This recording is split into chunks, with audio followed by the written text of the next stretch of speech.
Հակակոռուպցիոն կոմիտեի հարգելի նախագահ, հակակոռուպցիոն կոմիտեի հարգելի ծառայողներ, աշխատակիցներ, նախ շնորհավորում եմ բոլորիս հակակոռուպցիոն կոմիտեի ձևավորման 4-րդ տարեդարձի առիթով։ Կոմիտեն այն ինստիտուտներից է, որի ձևավորումը ուղիղ կապ ունի 2018 թվականին Հայաստանում տեղի ունեցած ժողովրդական ոչ բռնի Թավշյա հեղափոխության հետ, որովհետև բոլորիդ աչքի առաջ է եղել, որ հակակոռուպցիոն պայքարը իհարկե այդ բառապաշարը ընդունված չի օգտագործել նման լսարաններում, բայց այնուամենայնիվ հակակոռուպցիոն պայքարը մեր քաղաքական կառավարող թիմի բրենդն է կամ բրենդներից է, բայց դա էլ պետք է ասեմ, որ հակակոռուպցիոն պայքարի այս բովում մեր առաջ նոր հարցեր են գալիս եւ որոնց պատասխանները ոչ միայն պատասխանները մենք չենք ունեցել սկզբանե, այլև սկզբանե այդ հարցերի գոյության մասին նույնիսկ չենք իմացել, որովհետև սկզբանե գիտեք ինչ են միջավայրում, որը կար 2018 թվականին, այդ միջավայրում թվում էր, թե հակակոռուպցիոն արդյունավետ պայքար տանելու համար անհրաժեշտ է քաղաքական կամք եւ դրանով շատ հարցեր կլուծվեն։ Դա իհարկե ճշմարտություն է, որովհետև առանց քաղաքական կամքի բացակայության ընդհանրապես որևէ հարց հնարավոր չէ լուծել, այսինքն քաղաքական կամքն այն է, որ ինչքանով է կառավարությունը, քաղաքական իշխանությունը ցանկանում, որ այդ հակակոռուպցիոն պայքարը կոնկրետ դեպքում տեղի ունենա, եւ մենք նախ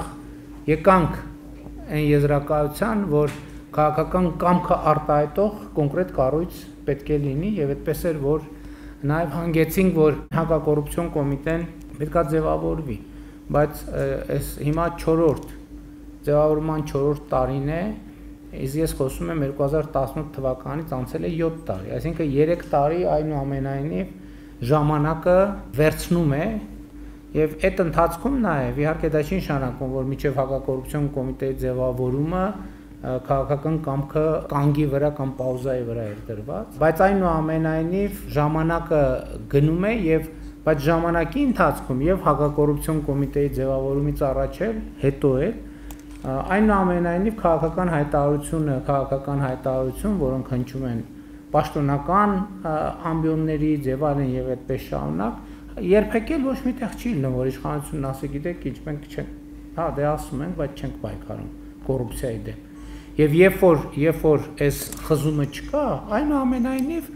թե պետական համակարգը, թե բոլորը ասում են, հա, բայց մի հատ պետք է հասկանալ, լուրջ են ասում, լուրջ չեն ասում, հա, այս իսկական է, իսկական չի, եւ այլն, եւ այդպես շարունակ։ Ես հիմա կիսում եմ այն, ինչ որ այս ընթացքում ես զգացել եմ մեր քաղաքականությունների կոնկրետ հակակոռուպցիոն քաղաքականության վարման ընթացքում։ Ու սա շատ կարևոր գործոն է, որ ասում են այնուամենայնիվ, ինչ գիտենք, հա, քաղաքական իշխանությունը հայտարարում է մանավանդ, որ նորություն չէ, որ իշխանությունն ասում, չէ, ես կոռուպցիայի դեմ չեմ պայքարում։ Բոլորն էլ ասում են պայքարում են միջազգային կոնվենցիաներով եւ այլն։ Այստեղ շատ կարեւոր է, որ ինչպես պետք է այդ ազդակը աշխատի, որ այս ամեն ինչը լուրջ է, այս ամեն ինչը կատակ չի, հումոր չի եւ այլն եւ այդպես շարունակ։ Չնայած ուրիշ խնդիրներ կա։ Մենք խոսելով կոռուպցիայի մասին, հարգելի ներկաներ, մենք պետքա այնուամենայնիվ արձանագրենք, որ եթե Հայաստանում կոռուպցիայի մակարդակը այնպիսին է եղել եւ այնպիսին է, ինչպես շատ լսում ենք, սա նշանակում է, որ այս կոպիտ կհնչի ձևակերպում, բայց այնուամենայնիվ մեզ հետ կապ ունեցող մարդիկ շատերն են դրա մեջ ներգրավված։ Եվ ես մի հաջորդ խնդրը, որ ես շատ դեպքերում զգում եմ այս ընթացքում, որովհետեւ եկեք պատկերացնենք հետեւյալ կերպ։ Սկսած հակակոռուպցիոն կոմիտե կա իրավապահ համակարգ կա, չէ՞։ Դատարան, դատախազություն, հակակոռուպցիոն կոմիտե, օպերատիվ մարմիններ, պետական այլ օղակներ եւ այլն եւ այլն եւ այլն։ Եվ եթե կոռուպցիայի ծավալը մեծ է եւ դա խնդրեմ է երկրի համար, նշանակում է մենք բոլորս, բացարձակապես բոլորս, առնվազն ինչ որ մարդիկ կան, որոնց հետ մենք ուղղակի կամ անուղղակի ինչ որ հարաբերություն ունենք։ Եվ ես մի պահի զգացի, երբ որ ուզում եմ հասկանալ ինչի մեր որտեղ է տեղապտույց ստացվում, հետո հասկանում ենք հետեւյալ կերպ, որ ու դրա մասին ես նախկինում եմ այստեղ խոսել, դե մի փոքր լավություն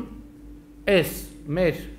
երկիրն էլ փոքրն է, չէ՞, պատկերացրեք, այսքան մարդ ունի այդքան ծանոթ դասարանցի ընկեր, բարեկամ, բանակի ընկեր, հարևան եւ այլն եւ այլն։ Մի փոքր լավ վերաբերվի, ինչպես ընդունված է ասել, օպերատիվ օղակը։ Մի փոքր լավ վերաբերվի քնչական օղակը։ Մի փոքր լավ վերաբերվի դատախազական օղակը։ Մի փոքր լավ վերաբերվի դատական օղակը, հետո դատական օղակն էլ հələ 3 հատ կա։ Մի փոքր առաջին ացանը լավ վերաբերվի, մի փոքր վերաքննիչը լավ վերաբերվի, մի փոքր է վճռաբեկը լավ վերաբերվի, որևէ գործ տեղ հասնելու շանսը կորցնում է, բացարձակապես։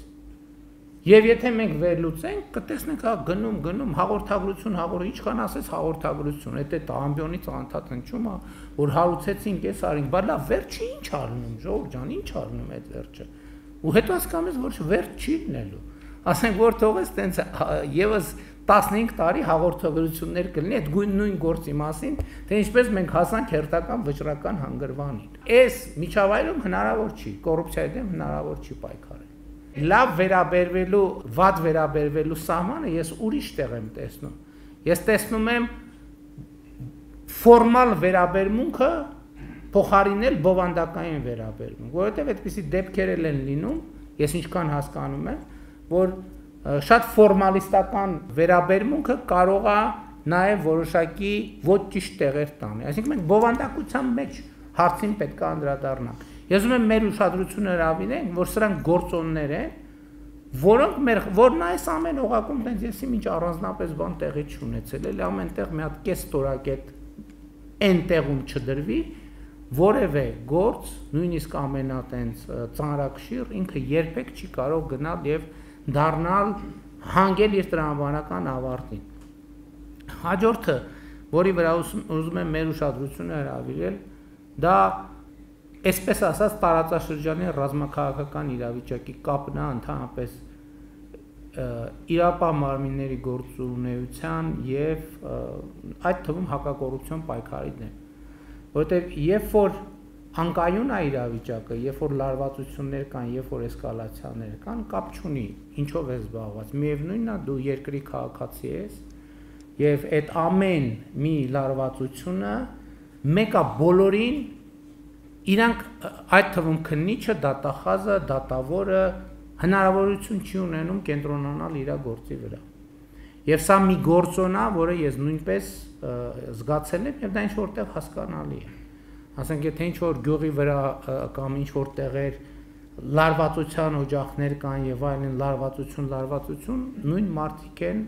բոլոր տեղերում, սկսած տնտեսությունից ավարտած իրավապահ համակարգով։ Եվ ես ինչի համար եմ սա ասում։ Հիմա երբ որ ես հետևում եմ, տեսնում եմ, որ այդպիսի տպավորություն կա, որ հիմա իրավապահ համակարգը ավելի ակտիվ է, այդ թվում հակակոռուպցիոն պայքարն է ավելի ակտիվ։ Իհարկե դա միակ գործոնը չի, բայց իմ գնահատմամբ նաև մեր տարածաշրջանում հաստատված խաղաղությունը ավելի շատ հնարավորություն է տալիս այդ թվում քննչական մարմիններին կենտրոնանալ իրենց գործի վրա։ Իհարկե այստեղ կադրային հարց ամենևին էլ երկրորդական չի, հակակոռուպցիոն կոմիտեի նախագահ ընդամենը ամիսներ առաջ է նշանակվել այդ պաշտոնում եւ կա նաեւ մի ուրիշ գործոն, որի մասին ես ուզում եմ այսօր անպայման նշել։ Պարոն Նահապետյանի հետ մեր աշխատանքի ընթացքում եւ այդ որոշումների ժամանակ շատ կարեւոր դեր է խաղացել նաեւ հետեւյալը, որ նախորդող շրջանում պարոն Նահապետյանը եղել է դատավոր, որովհետեւ այս տարիների ընթացքում այդ խոսակցությունները անընդհատ որ քննիչները ուրիշ կերպ են նայում իրադրությանը, դատավորները ուրիշ կերպ են նայում եւ այլն, ես պարոն Նահապետյանի խնդրել եմ, ասել եմ, որ շատ կարեւոր է, որ իհարկե պարոն Նահապետյան նախկինում եւ քննիչ է եղել, եւ դատախազ, եւ քննչական համակարգ ա ղեկավարել։ Ես ասել եմ շատ կարեւոր է, որ հակակոռուպցիոն կոմիտեից դուրս եկող գործերը դատավորի աչքով նայվեն այդ թվում, որպեսզի այդ խոսակցության տարածքն էլ փակեն, որ այնուամենայնիվ քննիչը մի կերպ անկալում, դատավորը մի կերպ անկալում, Եվ ես հույս ունեմ եւ համոզված եմ, որ այս հանգամանքը նույնպես էական դեր կունենա հակակոռուպցիոն կոմիտեի աշխատանքների արդյունավետության բարձրացման իմաստով։ Հաջորդ գործոնը, որը ես էլի նկատել եմ, մեր իրավապահ համակարգը պետք է այդ էլ խոստովանել, իր համար սովորական չի սոցիալական ցանցերի եւ խոսքի ազատության այս պայմաններում աշխատել։ Որտեւ մենք նաեւ ընթացքում հասկացանք, որ կա նաեւ հետեւյալ խնդրեմ, երբ որ սոցիալական ցանցերով եւ այլնով հասցեական հարձակումներ են սկսում կոնկրետ քննիչների, կոնկրետ գործեր վարող քննչական խմբերի նկատմամբ, ընտանիքների անդամների նկարներ եւ այլն, սրանք են գործոններ, որ բոլորը մարդ են, ոչ մեկ չի կարող տենց լիարժեք վահանով փակվել եւ ասել, որ ոչ մի բան չկա, եւ սրանք էլ են գործոններ, որոնք ազդում էին process-ի վրա։ Ինչի եմ ասում ազդում էին, որովհետեւ իմ կարծիքով, երբ որ դա մի նոր երևույթ է, այնուամենայնիվ համակարգերը սկսում են ադապտացվել դրան, նաեւ դրանց հակազդելու ձևեր են գտնում եւ իմ տպավորությամբ նաեւ մեր իրավապահ համակարգը, այդ թվում հակակոռուպցիոն կոմիտեն արդեն ավելի ադապտացվել է այդ իրավիճակին եւ կարողանում է շատ թե քիչ այս իրավիճակներից պաշտպանվել։ Հաջորդ հարցադրումը կամ մթնոլորտը կամ դրույթը, որը կա, հետեւյալն է, որ հիմա այդպիսի հարց հաղորդում կախված, թե արդյոք Հայաստանում բոլորին լսում են, բոլորին գաղտնալսում են, որովհետև ակնհայտ շատ առանցքային գործերի հետ կապված գաղտնալսումներ են հրապարակում եւ այլն եւ այդպես շարունակ։ Հայաստանում օպերատիվ հետախուզության մասին օրենքը նորություն չի, այստեղ նորությունն ինչ է։ Նորությունն այն է, որ օպերատիվ հետախուզության մասին օրենքով հստակ սահմանված է եւ ընդ որում բոլոր ամենաժողովրդավարական երկրները ունեն այդ համակարգերը, որտեղ հստակ սահմանված է երբ, ինչպես, որ դեպքում, ինչ պայմաններում կարելի է իրականացնել այդ օպերատիվ աշխատանքը։ Իսկ ո՞րն է նորությունը։ Իսկ նորությունն այն է, որ քանի որ մեզ համար հանցավորության կոռուպցիայի դեմ պայքարը շատ կարևոր եւ սկզբունքային է, կառավարությունը այո, ըստ հնարավորին ներդրումներ է անում, որպեսզի Հայաստանի օպերատիվ մարմինները տեխնիկական կարողություններ ունենան։ Բայց եկեք պատկերացնենք, որ Հայաստանի կառավարությունը ասում է, որ մենք ուզում ենք պայքարենք կոռուպցիայի դեմ, հանցավորության դեմ ենք ուզում պայքարենք եւ գոնե ինչ որ մի կայուն մակարդակով չի ֆինանսավորում, որպեսզի մեր օպերատիվ եւ քննչական մարմինների տեխնիկական կարողությունները զարգանան։ Դա եղավ ամբիոնից հայտարարություն։ Մյուս կողմից հանցավորությունը ինքը տեխնոլոգիական մոտեցումներ է որդեգրում։ Եվ եթե իրավապահ համակարգը ինքը տեխնոլոգիական մոտեցումներ չորդեգրի, ամբողջ հանցավորության դեմ պայքարը կձախողվի։ Հիմա մանավանդ, ասենք ցուցմունքով, ուղղակի ցուցմունքով որևէ մեկին հնարավոր է քրեական պատասխան։ Պարզա ինչ արնելու 1, 2, 3 էլի սոցիալական ցանցերով թիրախավորում եւ այլն, գնալու են դատարաններում հրաժարվեն, որովհետեւ բոլոր դեպքերում եւ այդ խնդրեմը միշտ եղել է եւ միշտ կա։ Եվ հիմա ես ուրախ եմ նաեւ, որ մեր իրավապահ մարմինները այլևս այդքան կախված չեն անձերի ցուցմունքներից, որ այսօր կա, վաղը մյուս օրը կարող է չլինի։ Եվ մեր քննչական մարմինները առաջնորդվում են այն կանխավարկածով, որ եթե նույնիսկ ստացվի այդպիսի իրավիճակներ, որ այնպիսի ապօրինի ճնշումներ լինեն վկաների վրա եւ այլն, որ նրանք արդյունքում հրաժարվեն, այնուամենայնիվ փաստական բազան լինի այնքան ծանրակշիռ, որպեսզի այդ գործերը հասնեն տրամաբանական ավարտի։ Ես ամփոփելով ուզում եմ նախ գոհունակությամբ արձանագրեմ, որ իրոք հիմա որոշակի աշխուժություն նկատվում է եւ այդ աշխուժությունը իհարկե նաեւ հակակոռուպցիոն կոմիտեի նոր նախագահի գործունեության արդյունք է, բայց սովորաբար մի այսպիսի խնդրեմ էլ է լինում, որ պաշտոնյաները նոր նշանակվում են, արագ մի քանի ամիս տենց շատ մեծ էներգիա են դնում, հետո կամաց այդ էներգիան նվազում է, իհարկե պարոն Նահապետյանի հետ մենք պայմանավորվել ենք, որ դա պետքա տեղի չունենա եւ ես հույս ունեմ եւ համոզված եմ, որ տեղի չի ունենա, բայց ես կարծում եմ, որ հիմա իսկապես կան բոլոր գործոնները, որպեսզի հակակոռուպցիոն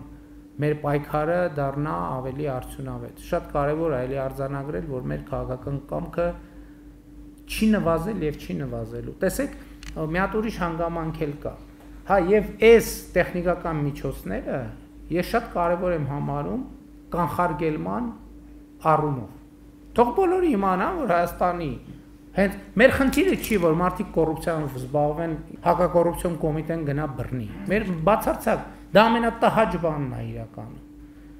Որևէ մեկին դա հաճույք չի պատճառում։ Ընդհակառակ մեր խնդիրը կարևորագույն մենք մեծ ներդրումներ ենք անում կոռուպցիայի կանխարգելման, եւ ոչ թե մի կողմից կոռուպցիան խթանենք, որ գնանք մյուս կողմից բռնենք, ասենք, վայ, տեսեք բռնի։ Սա անիմաստ գործունեություն է, եւ ես հիմա այս բաներին հետևելով ես շատ գոհ եմ, որ մարդիկ տեսնեն, որ այսօր մեր հակակոռուպցիոն կոմիտեն բավարար, չեմ ասում լավ, բավարար տեխնիկական հագեցվածություն ունի եւ ինչ այլոց հակակոռուպցիոն կոմիտեն ունի նաեւ օպերատիվ բլոկ, որը էլի դեռ ժամանակ պետք է գա, որ մենք ամբողջական արդյունքները գնահատենք, բայց գոնե միջև այս պահը տպավորությունն այնպիսին է, որ դա լավ համակարգ է, որովհետեւ էլի շատ դեպքերում մենք հանցավորության դեմ պայքարում ինչ երևույթ ենք տեսնում, արտահոսքի երևույթ, որ կարող է օպերատիվ հետախուզական միջոցառման ենթարկվող մարդը իմանա, որ իր նկատմամբ օպերատիվ հետախուզական աշխատանք է իրականացում, որը էականորեն այդ աշխատանքի արդյունավետությունը նվազեցնում է։ Հիմա հակակոռուպցիոն կոմիտեի դեպքում այդ ինֆորմացիային տիրապետող մարդկանց շրջանակը հնարավորինս նեղ է, ինչը նշանակում է, որ այդ երևույթները ավելի կառավարելի են դառնում։ Եվ հետևաբար հարգելի գործընկերներ, ես ուզում եմ շնորհավորել մեզ, ձեզ բոլորիս հակակոռուպցիոն կոմիտեի ձևավորման 4-րդ տարեդարձի առիթով եւ ուզում եմ շնորհակալություն հայտնել բոլորիդ այս ընթացքում ձեր կատարած աշխատանքի համար եւ ուզում եմ նաեւ ընդգծել, որ տեսեք խոսք է գնում նրանից, թե հակակոռուպցիոն կոմիտեն ինչքան վերականգնեց եւ այլն, դա էլ ամենակարևոր ինդիկատորը չի, որովհետեւ երբ որ օրինակ հակակոռուպցիոն պայքարի զգացողություն կա երկրում, դրանից պետական բյուջեի եկամուտները ավելանում են ոչ անմիջապես ուղիղ կապի հետ, որովհետև երբ որ մարդիկ հասկանում են, որ պետությունը մեկը իր եկամուտների հետևից գալու է, դա վարքագծային փոփոխություն է բերում։ Ես որ ասում եմ, այդ ընկալումը մի կողմից իհարկե քաղաքական իշխանության համար խնդիր է, որովհետև մենք չենք ուզում, որ տպավորություն ստացվի, թե բանի բռնատիրական տրամաբանության մեջ ամեն տանը բան է դրած կամ ամեն սենյակում ինչ-որ բոլորը օպերատիվ մշակման ներքո են։ Մի կողմից սա իհարկե մեզ համար բարդ է, այդպիսի զգացողությունը ռիսկ է մեզ համար, բայց մյուս կողմից ասում եմ լավ է, որ մարդիկ իմանան, որ մեր իրավապահ մարմինները ունեն բավարար տեխնիկական միջոցներ եւ ինչի համար է լավ, որ ես հույս ունեմ, որ դա կանխարգելիչ որոշակի նշանակություն կունենա, մարդիկ միանգամի փոխարեն 7-8 անգամ կմտածեն գնան այդ քայլի թե չէ։ Եվ սա է հենց մեր նպատակը։ Մեր նպատակն է, որ մենք մեր քաղաքականություններով կանխարգելենք, որպեսզի դա տեղի չունենա, որովհետև հետևանքի վերացումը ինքը իրականում մենք կարող ենք ուրախանալ դրա արդյունավետության համար, բայց ինքը ընդհանուր առմամբ ուրախալի երևույթ չի։ Կրկին անգամ բոլորիդ շնորհակալություն եմ հայտնում եւ հույս ունեմ եւ համոզված եմ, որ հակակոռուպցիոն կոմիտեի աշխատանքը գնալով կդառնա ավելի արդյունավետ։ Իհարկե շենքային խնդիրներ կա, որը շատ վաղուց օրակարգային է եւ ինքը մեծ ծավալներ ունի եւ մենք նաեւ մտածում ենք այդ շենքային խնդիրների լուծման ինչ տարբերակներ ունենք, բայց սա կայացման process է, երբեք էլ ոչ մի կետում չի լինելու իդեալական։ Եվ ես այս վերջերս արձանագրեցի, որ իդեալի փնտրտուքը կամ իդեալի ձգտումը իրականում մեզ շատ խանգարում է։ Մենք չպետք է իդեալի ձգտենք, այսինքն ինչ ենք ձգտում մի բանի, որ երբեք չի լինի։ Իդեալի ձգտելը մեզ ցույց չի տալիս մեր այս պահին ունեցած հաջողությունը վայելել եւ բավարար բերկրանք ապրել այս պահին ունեցած հաջողությամբ, որովհետեւ մեր այս պահին ունեցածը մեկը իդեալական չի։ Եվ ապագայում ոչ մի պահին էլ չի լինելու իդեալական, բայց դա չի նշանակում, որ այն որ իդեալական չի, ոչ մի տեղ իդեալական չի, դա չի նշանակում, որ մենք պետք է հրաժարվենք կամ այդ ինքնախարազանման անընդհատ այդ տրամաբանության մեջ մնանք, անընդհատ ասենք, որ չի ստացվում մեզ մոտ ոչ մի բան, չի ստացվում այն պատճառով, որ իդեալական չի։ Ոչ մի տեղ իդեալական չի եւ չի լինելու։ Խնդիրը հետեւյալն է, որ ամեն հաջորդ տարի, ամեն հաջորդ գործ ավելի արդյունավետ լինի, քան նախորդը, եւ մնացած ամեն ինչում մենք կայուն առաջընթաց ապահովելու հնարավորություն ունենանք, ինչը կարծում եմ այսօր տեսանելի է եւ ուզում եմ բոլորիդ շնորհակալություն հայտնեմ դրա համար։